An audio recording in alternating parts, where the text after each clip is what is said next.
Welcome back everyone. 2015 Cannondale Trigger with a lefty fork in the stand today. Many issues. Bottom bracket's dead, brakes are dead, gears don't work, headset's dead, and we've got a dropper post to fit as well. So I better get cracking.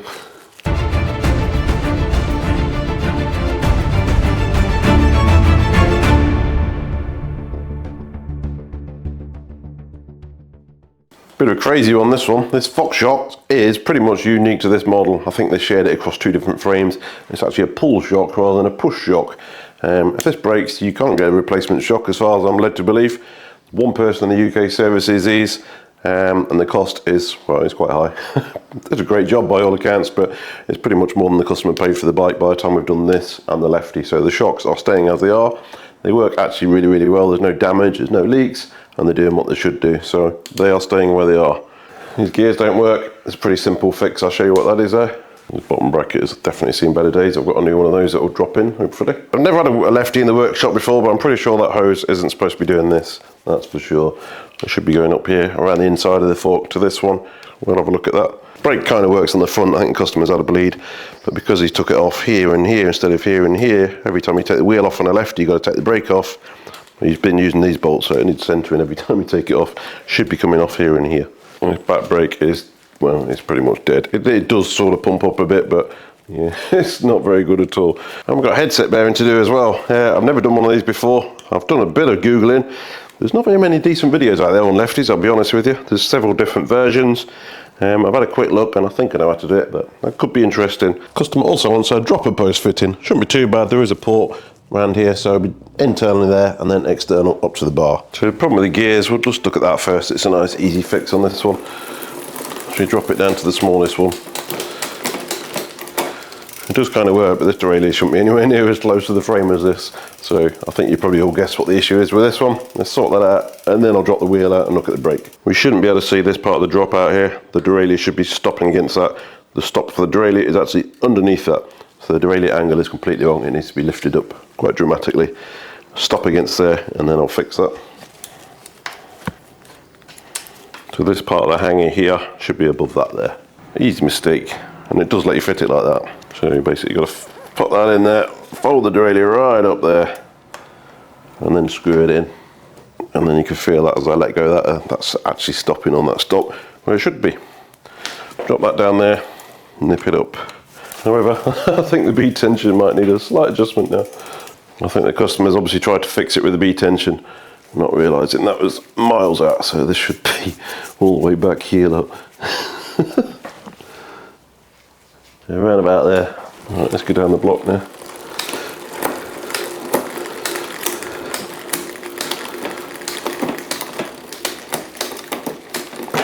That looks a bit healthier. And actually working quite nicely. Right, job number one. Brakes almost stop the wheel, so just drop this wheel out now, get this brake stripped down and get it bled. Right, drop these pads out, get a bleed block in there. Bleed block in. So the bleed port on this one is here and the hose is here, so it goes uphill. So obviously there's a chance here of getting air stuck at the top of the caliper basically. Obviously when you're bleeding it you would tilt the bike downwards, but even then I think what I'll do just to be sure on this one is actually unbolt this caliper and then I can just literally manipulate it through all the angles while I'm pushing the fluid through, and that'll clear that. I'm going to crack this nut off first because it might be a bit difficult otherwise. That's fine. I think the customer's had a go, so it's obviously been problematic with the bleed because he's managed to bleed the front one even though the hose looks a bit weird to me. I'll have a look at that as well.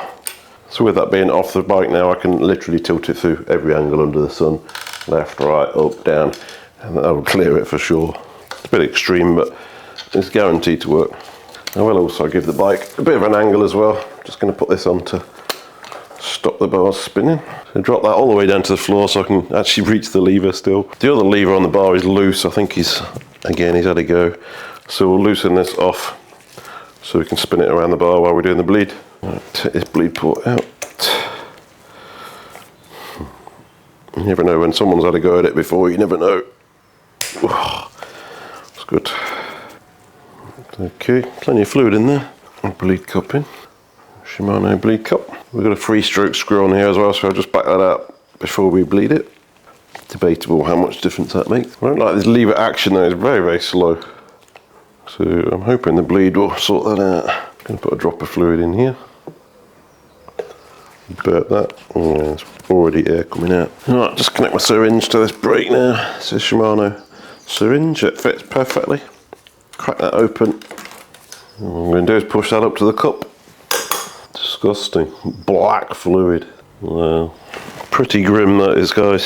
So I'm just going to manipulate this through many angles, just to make sure we're clearing any hidden bubbles, basically. Many as you can. The lever is disgusting. The fluid is jet black in that cup. And just force the rest of that through. Pretty disgusting, Alice. Jesus. I'm going to lock that rear bleed port first now. Just going to spin that through now, as many angles as possible to burp that through. It already feels a lot better. I'll nip that up level for now. So I'll take this off, get rid of it. I'm going to pump another one through just because of the state of this fluid, but it already feels really good. I'll just take this one off for now.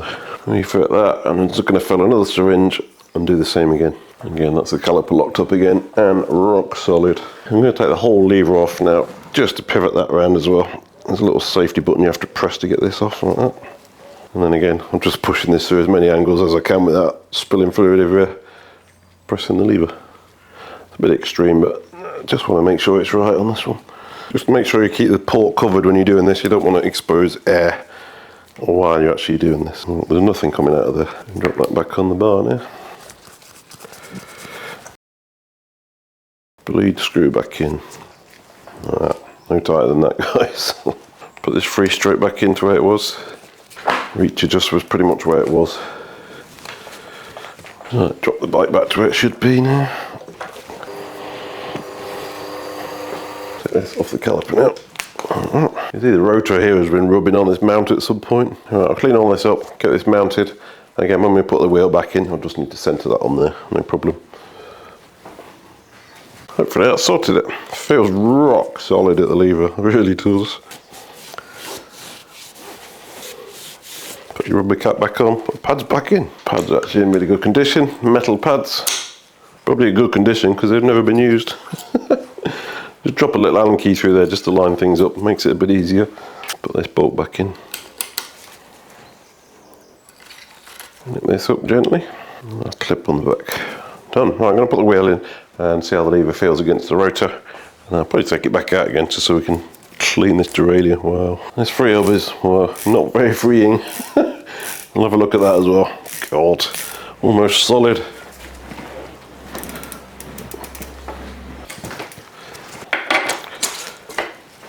I think the guy bought this second hand, I'm not sure how long ago.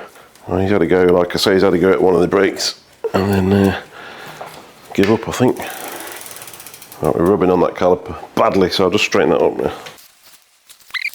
Right, I'm going to pump the lever now, just to settle those pads into where they want to be. That lever feels really good now. Beautiful. Right, so that's doing what it should do now. Gears are working, and the brakes are braking. Good. So I'll leave it as it is for now. Come back to that lever in an hour. If it's still rock solid, we're good. If it's gone a bit spongy again, I might need to repeat that, but I'm pretty confident that sorted that one out. I'll actually measure this chain now. Let me just check. 0.6. That's fine. So I'll take the wheel back out now, have a look at this Freehub.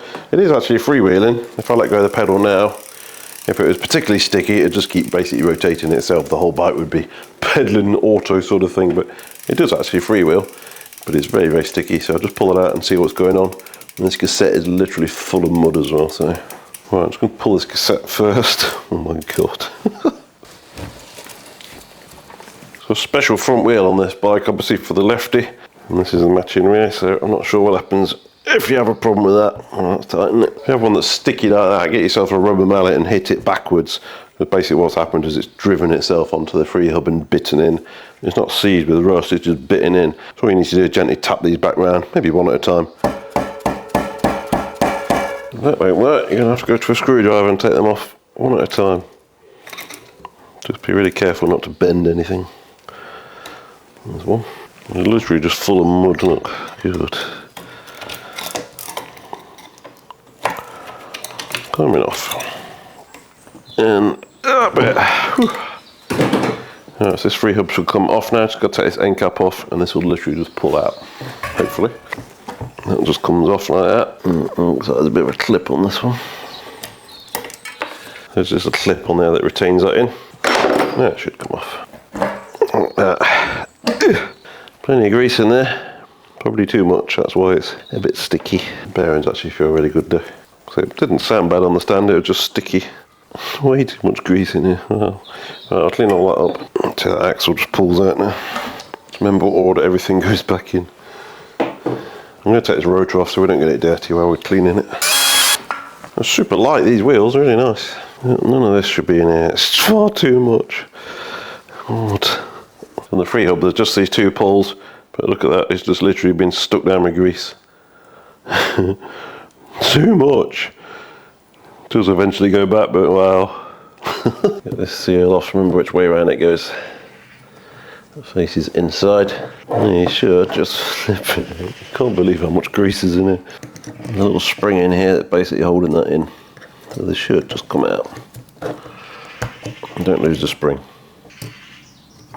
There's the spring there, covered in grease as well. Another one. But it's literally sticking to my hand, it's that greasy. And there's that one there. Oh my god. Get off! I'll give it a good clean again. Clean all the way inside here. And I'll put it back together with a correct amount and correct type of grease.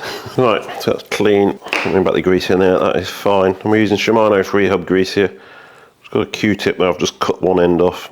Because the only bit that needs greasing is in here. Just where they pivot. That's literally pretty much it. So you can see that. Just in the back here and that's it. No more. Then you've got to get it back in with these springs without losing it. Take my gloves off for this one and drop that in there, and then you've got to do them both at the same time. Get that in there, compress the spring down without it pinging out, and push that back into its little home in the back. So that's how it should be now. Some jobs you just got to go gloveless. Hold the spring down. If you let the spring go now, obviously you're losing it. That's the problem. And then fold this over there at the same time. And then this needs pushing in. It's got a little housing bit at the back where it just sits in. Like that. And that's it. That's how they should be working. And in here, just a little bit of grease again on the ratchet. Just literally, we're just covering the teeth. I'm not just injecting half a tub of grease into here. That's it guys, no more. Drop the axle back in. By all means put grease on here. We just don't need to fill that grease. So I'm just adding a bit of grease onto this shaft here. Axle, spindle, whatever you want to call it guys. Make sure you use a high quality grease such as finish line. Just dropped in now from non-drive side. A little bit of extra grease, it pushes off, just helps in there with a bit of a seal, so that's good. This Freehub wasn't part of the service when it came in, but wow, it was so sticky. Wheels tend to be a separate service, a separate charge, but stuff like this is an easy fix. No bearings. Should we put this spacer back on? With some grease. Maverick like it if you use oil on these, so Shimano brake fluid actually works really well. So I'm just going to run a little bit around that seal just to lubricate it a little bit. And this can go on now. Got to get this clip in without losing it. Get it in place and just push it around gently. And you'll hear it when it goes. But you can see the cassette really started to chew into there, that's why I was getting a bit stuck. It doesn't seize, that's what it does, it just chews into there and it makes it a bit more challenging. That's a bit more like it. I'll put the rest back on, get the wheel back in. Put that rotor back on, drop it Loctite on all the bolts. And away we go. Going to go to the bottom bracket next. This is definitely seen better days. There's a massive cracking noise as well every time you pedal. So we'll pull this. Right, 10mm in here, this should just pull off. This is going to be very tight, I bet. This is a bit optimistic. Oh. Okay, it wasn't tight. Suspiciously loose, actually. Chainring is actually mouldy. Nice. Right, I'll struggle to find information on this, so I'm going to just very carefully remember which spacer went where. Take pictures if you're not sure. This should just push out the other side now. BB30, everybody's favourite. Right, let's have a look at this BSC puller on this one. A 30mm bit here, hooks in behind here, and hopefully it just pulls it straight out. Something's happening. There you go, so there's half of it. Out. So we'll give all this a good clean up. Directly into carbon this is. And we fit a new one, just like that. So it's a replacement tram unit, PF30. So we've got plastic cups into a carbon frame, just press these in dry. And there's different schools of thoughts for what combination is best, but that's always worked for me. Into an aluminium frame obviously, or something else. You might want to use some Loctite or grease or fibre grip. Get some grease on that shaft, back off your preload ring as well. Loosen this little screw here and unscrew this all the way, because you're going to need to set that later. And drop that spacer back on that it took off, and then put the crank back on. These holes here for like a chain guard or something. You do 3 things at once. You've got to line it up, push it on and screw it all at the same time. And then it eventually drops in. Alright, we'll get this on the floor and top that up to 48 to 54 Newton meters, which is pretty tight. And then it's a case of setting that preload ring on the other side. So with that in, all we need to do is turn this preload ring and just until it's snug, basically. Don't go bonkers with it. And when you're happy with that, just tighten it up. So when you tighten it, all you're trying to do is close this little gap here. So you don't need to be very tight. And that's it. Once that gap closes, stop. I just noticed there's a clip missing here, so this pedal, the crank is getting very, very close to this brake hose. It's actually touching here. So I'm just going to put another cable tie up there. And cable tie gone. And tidy this one up that somebody else has fitted and left a nice sharp edge. That should be a big improvement. Alright, what's next? Well, that's interesting. I just took it for a spin to make sure that creaking noise is gone. Crank fell off. So it looks like the bolt is sheared off basically. Inside there, which that's nice. Anyway, let's sort that out. Jeez, hopefully I can get this out without too much difficulty. Yeah, there you go. So I just took that out in the vise. If I'd got to the stage where it was on the floor and torquing it, I think I would have just sheared them, but it is, yeah, aluminium, that's why. There's a little 4-pin tool here, basically drops in here, and this is on a left-hand thread. So hopefully this will just screw out, and they are Loctited in normally, so they can be a bit tight. There you go. AliExpress's finest tool. There's the other half of the bolt just stuck in there. I've got a funky gold one actually. Right, let's reassemble this. Got some Loctite in this as well. I wonder if that's that cracking noise was when I test rode it before I started then. Right, try again. Never had one of them break before. I've heard they can, but I've never had one do it before. Next thing I'm going to do is put the chain on, get this on the floor and get it torqued up. Right, 48 of your finest Newton meters. Let's have a look what happens here. It's tight. Okay, just redoing that preload. Let me get some lube on this chain as well before I forget, 'cause it's a bit dry. Let me just use my brake. Oh, nice. That little test ride showed that oh, you've got a stiff link here, mate. Stiff link in this chain, look. I think we're getting a new chain on there as well. That ain't going to work, is it? Actually, I can see another one there, and another one there. New chain. Yeah, if your chain stays like that, that's a stiff link. And there's more than one of them. I can see at least 4 or 5 just on this bottom run here. It is running, and it will flatten out fairly easily, but that's no good. Lube will potentially free them up a little bit, but if you get like that, we need a new chain. Another one here as well. So the gears are actually working pretty well considering, but we'll get a new chain on this. This bike is turning out to be a bit of a fighter. Right. Alright, that's that drama over. What's next? Quick pause for a minute to say a massive thanks to Sport and Leisure for sponsoring today's video. There's nothing worse than being right in the middle of a job, only for everything to come to a grinding halt because the part you ordered, they said it was in stock, actually wasn't in stock, and often it wasn't even in the same country. I've been there, done that. 4 weeks. That's exactly why I use Sport and Leisure. They're based right here in the UK, their stock levels are 100% live, and if it says it's on the shelf, it genuinely is. If you get your order in before 3 PM, it's dispatched the very same day with free delivery. Plus, next day delivery is only £2.50, which is brilliant when you just need to crack on with the job. They've also updated the channel discount for you, so if you head over to sportandleisure.com/BCR or scan this QR code on screen, it'll generate a 10% discount at checkout off your first order. If you're buying parts anyway, it's an easy way to save a bit of cash. To the links in the description below, and a massive thanks again to Sport and Leisure for continuing to support the channel. Let's get back to this beauty now.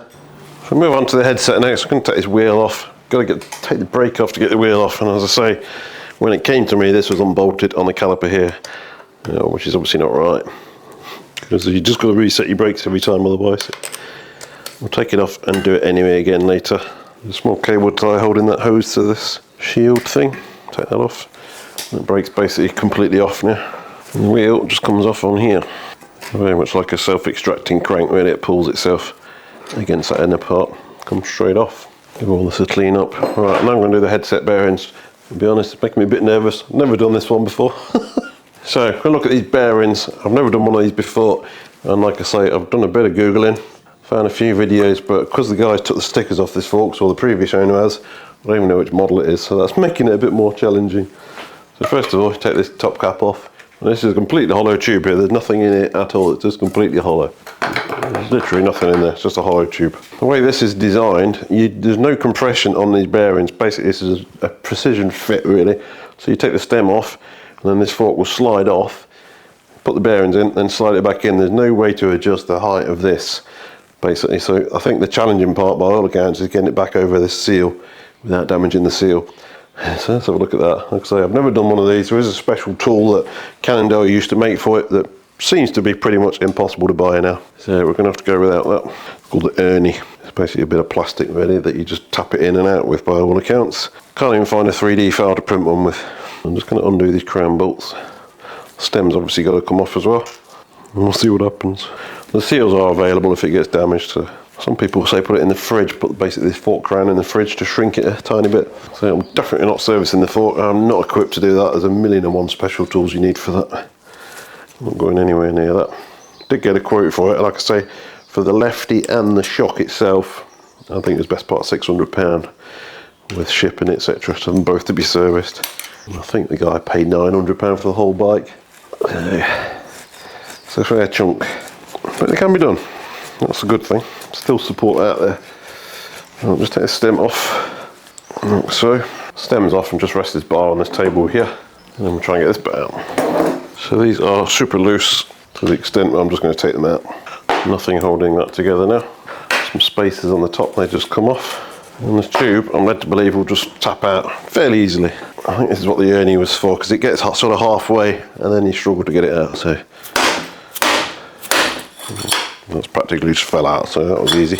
I think it then hits a bearing race, so you've got to get it lined up, and that's why Ernie helps, because it basically lines up with that and keeps it straight as you drive it through that bearing. Apparently a mag light works very, very well, but I don't have one of them. So I just persevere, get it straight, and tap it through. I'll see what I've got that might help. But plenty of tools, that's for sure. Right, this is from my shop vac plastic tube. The suspension seal setter would have been perfect if it was 10mm longer, but it's not. So I've just got to keep this central, and hopefully this will just come through now. It's not tight, it's just because you've got to get it so perfectly lined up, otherwise it won't come. And you'll see why when I eventually get it out. Right, that is out, I believe. Take this out now. It should just come out. There you go. That's the steerer, basically. And the fork should just slide off. Easy. So that is the fork itself, or half of it, as some people would say. Here's the seal that comes off, and here's the bearings.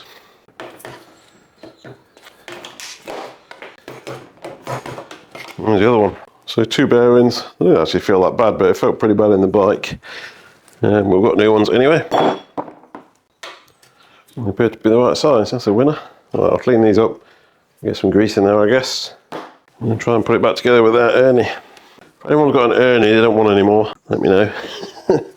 I can't find one anywhere, and I thought it'd be pretty easy to download one, an STL file to 3D print, because I can't design my own files, but I've got a printer obviously, but I couldn't find a file anywhere either. Get some grease in here anyway. Let's drop these bearings in. Yeah, well, good fit. Very gentle. Look at the size of this hammer, little baby thing. All I'm doing is literally the weight of the hammer there, all the way around.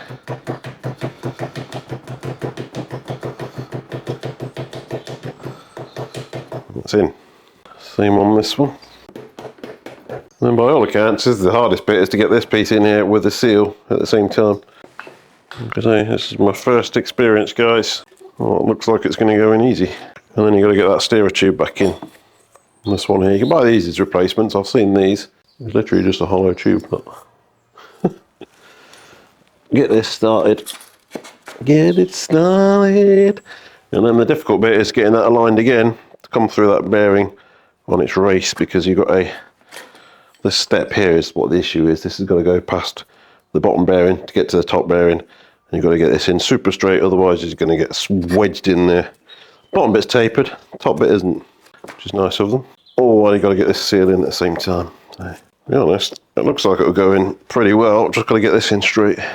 Yeah, this might be somewhat challenging to get it straight. That's going to be the issue. Get it just slightly off, it's just going to bind itself up.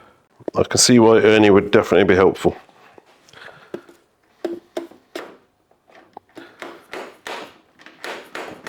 At some point it will just fly past that bearing and you'll be in. I'll keep that straight anyway. Right, I think that's through that bearing. Just suddenly went easy, as I thought it would. And that's out, and that goes through there. Who needs Ernie? That should go in there fairly easily now. I'm going to get these cables out of the way because no helping matters. It appears to be in. Like I say, if anyone's got an Ernie, please let me know, I need it. It's a bit hard work without it, but not impossible, as you can see. If you've got an old Maglite, apparently it drops straight down there and lines up everything straight away, but I don't have one. So put these bolts back in, tighten them all up, and then have a look at this front brake. Again, these pads are in really good condition as well. So I've just splashed out on some more tools, just to keep everyone happy. The seat post video, I think the #1 suggestion was I need to use an adjustable reamer. I bought my puller, I'm using my puller anyway, but regardless, I'm going to do another video using adjustable reamers, see how long it takes. I have got adjustable reamers for seat tubes, however they're obviously too big to go inside a seat post. So I bought 3 more. So we've got 6 adjustable reamers now. See if that works. Right, let's get this wheel in. So to get this wheel in, we need to take it off here, not here. This is where you find these are seized, and that's why he's been taking it off there. Actually, they're okay. God, they're tight. I'm surprised they didn't make this like a quick release thing like some of the Maguras. Well, it is actually slotted. I'll take that back, Cannondale, you did. And there you go. So I shall educate the customer when he collects it, but that's what you need to do. Drop this wheel back in. Drop that roughly in place, tighten this wheel up. And you just tighten this centre 5mm up, and that's it. Drop this over the rotor now, obviously. And onto these sort of semi-quick release bolts. Like that. Can't see if this is in focus or not, sorry. And then I'll centre this caliper. Well, it's not centred at the moment. Oh dear. Right. Again, I'll just pump that front lever to bed those pads onto the rotor. Feels really good. Next up we're going to do the dropper, so obviously I can't clamp the bike by the post, I'm just going to move it to here, clamp it very, very gently. It'll just be resting on there. First I'm going to measure the height of that to the floor, just so we can set the new dropper to somewhere close. That's around about 105 centimetres. So that's just very gently resting in there, no pressure on there at all. Take this post out. So there is a port here for a dropper cable. It will basically just go straight up there, and then it's externally routed after that underneath the down tube. So I'm literally going to thread this up here and hopefully get it out the top of the seat tube. And that's out there. So that's probably the hardest bit of the job actually. Now I'm just going to route this underneath the bike, and there's a load of clamps on the down tube where this will sit. So the lever for this one has the cable nipple actually in the lever. Quite often, well, most of the time they're going the other way, and the bare end is clamped here. This one is the opposite way around, so this bare end of the cable gets clamped in the post. It's got a special little piece for it. So we've got to thread this cable through that outer housing first, and then connect it to the post. This little piece here just slides on the cable and pinches the cable. So drop it onto the cable there, and then this little grub screw goes in the end. Don't tighten it yet because we've got to set the actual position of it up here. So just manipulate that into there. It's a bit fiddly, I'm not going to lie. And then that bit needs to sit in there without pulling this cable, basically. I'm just going to pull that cable through into that housing. Sits in there like that without actually pulling this mechanism down. And then you rely on the barrel adjuster there to take up any slack. You need the other Allen key there. You can try and operate the lever now, but it's a bit difficult when it's not on a bar. But that feels pretty good, actually. It looks like that'll work. So I'll nip that up finally. Like I say, I've got a barrel adjuster here to take any slack up anyway, so if need be, that will work. I'll just tighten these up fully and trim that end off. This will just drop into the frame then. Here's a carbon frame, obviously, so we're going to use some fibre grip on this one, because they only want 5 Nm on this clamp. I'm basically just going to pull that through, push that in as you're pulling the cable down. This seat post is going to sit pretty much right at the bottom to get the correct position. Like that. So we'll drop it through this gap on the Lefty, the same as the other one, and then it will go obviously onto the bar here. It's certainly won't need any trimming off, that's for sure. That should be somewhere close. So just nip that up lightly, it's not finely torqued yet. Get rid of some of this paste. So without pressing the lever, it shouldn't move. Press the lever and obviously it should drop down. Like that. So hold it down the bottom, let go of your lever, and it should stay down. Press your lever, and up you go. So that works fine. Get the saddle on and get the height of this set, and then just tidy this cable up down the bottom. Alright, saddle's just about on. God, I hate fitting saddles so bad. I think I'd rather fit cush cores than saddles, honestly. Check that for a height. I don't think we'll be far off, to be honest.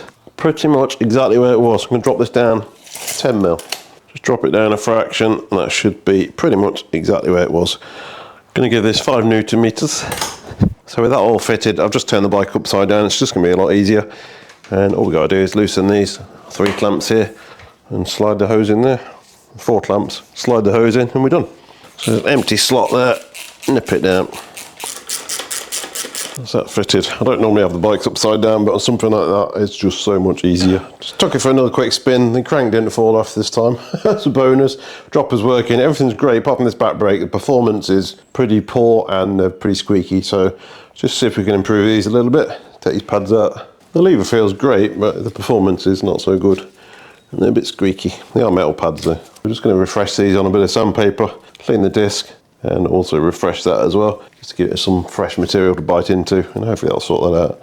Like I say, they are metal pads, so they are traditionally noisy. However, the same pads on the front are nice and quiet, so I think we can get them a bit better. If they're a bog standard sort of £2 resin pads, then you would normally just change them. That's the easy fix, but on something like this, where they're more expensive than metal ones, I'll give it a go first.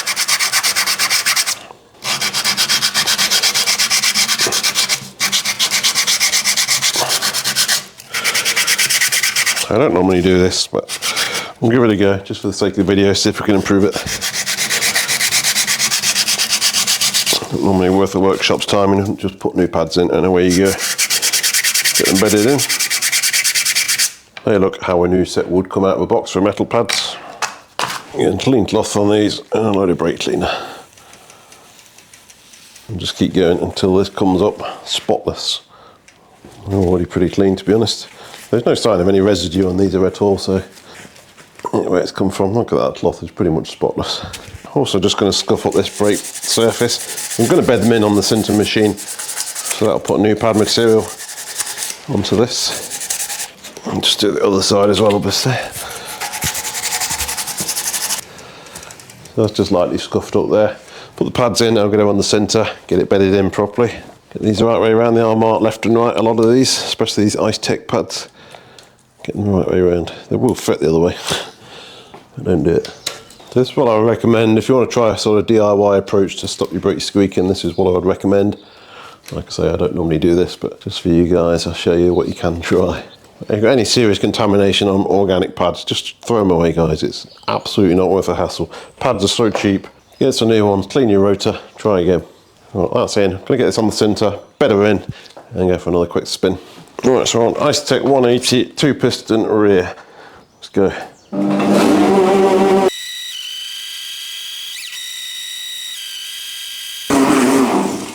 Done. About 50 degrees Celsius on the caliper and about 40 on the rotor. Just going to give it a quick spin, see what it's like. Okay, back and they're silent.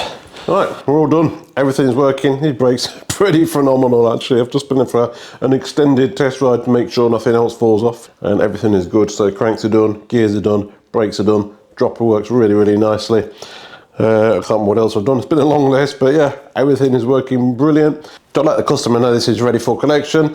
I've also got his giant TCR road bike here as well. That's also done. So they'll both be collected over the next day or two and move on to something else. So if you did enjoy the content and maybe you learned something, don't buy a Lefty if you want to service it yourself, that's for sure. Then you know what to do. Consider hitting that subscribe button, like, share, hype, all that great stuff. It really, really does help the channel, and I really, really, really appreciate it. Anyway, thanks for watching and enjoy the rest of your day or evening. Thank you.